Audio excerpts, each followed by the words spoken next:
It's a cold start video on the 2005 Mercedes S600.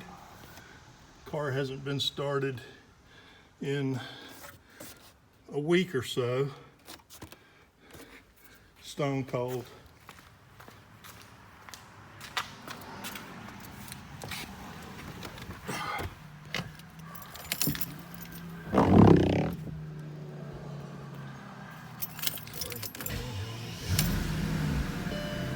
Starts right up.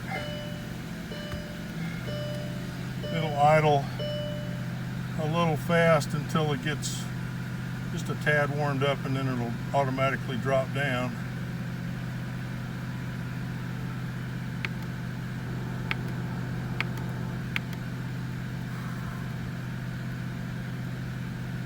Car shows 40,134 miles. There the idle goes down to where it should be. It looks like it's around maybe 800. All right, that's it for the cold start video.